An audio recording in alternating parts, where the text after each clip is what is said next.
Welcome to you in the fourth day of the AJ90JS challenge, and I hope everything is going well from your side as well with honesty. One more thing I want to tell you that if you have any doubt, then let me know in the comment box of the video or Twitter DMs. Also, you can leverage the power of Twitter community.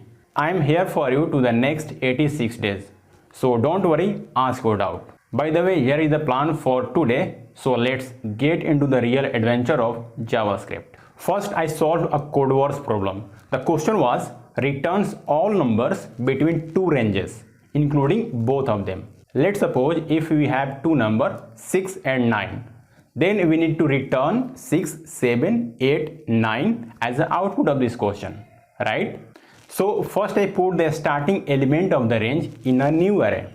Then I applied a for loop, and inside this loop I added 1 to the existing value of a and pushed this new value into the resultant array until we hit the last range element, that is b, right? And finally return this array as the output of this question. Again, I am telling you, if you are beginner, you do not need to solve any questions from code wars, right? Just explore it as I said you in the last video. Then I read a MDN blog, and it covers multiple topics such as why JavaScript is important because of to modify HTML elements and their styles using the DOM API, right? And the next one is what is API and its type. So an API is a set of ready-made code that can be used inside our project that we want to build.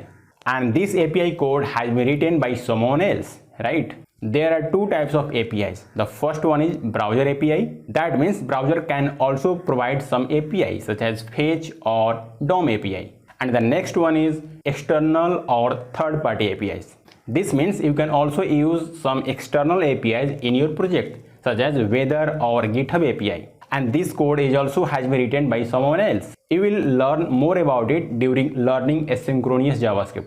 So please wait for that, right? And the next one is interpreted versus compiler. Interpreted runs the code top to down or top to bottom and execute their code on the fly, right? You do not need to transform this code into some other format such as bytecode or machine code. But on the other hand, compiler language transform that code into other format first, such as byte or machine code, and then start executing. For us, JavaScript is important. So JavaScript is an interpreted language. Technically, it uses a technique, something known as just-in-time compiling, in short JIT, to improve the performance. Next one is how can you add JavaScript in a page? So there are two ways. The first one is internal JavaScript. That means you can write JavaScript in the HTML file as well using a script tag, right? And the next one is external JavaScript file. That means you can write JavaScript in a separate file, and that file will be linked into this HTML file. Actually, there are three ways, but the last one is not recommended, that is inline JavaScript. Always use external or internal JavaScript, right? And the last one is async and defer keyword. These keywords are used to download JavaScript file at the right time inside the browser. Let's suppose you modified HTML elements in JavaScript, right? But without loading into the browser. Then what will happen? Of course, it will throw an error, right? That's why we need to use some technique to download JavaScript files at the right time. And these two keywords have solved this problem. For now, you can use the defer keyword to download the JavaScript file, right? Then I did couple of more things like shoot, edit, and upload videos for you.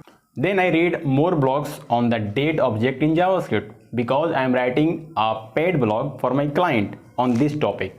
And went to the gym, cook food, and that's it. So that was some challenge I faced on the fourth day of the AJ90JS challenge. Let me know what obstacles or challenge you faced on the fourth day of the AJ90JS challenge.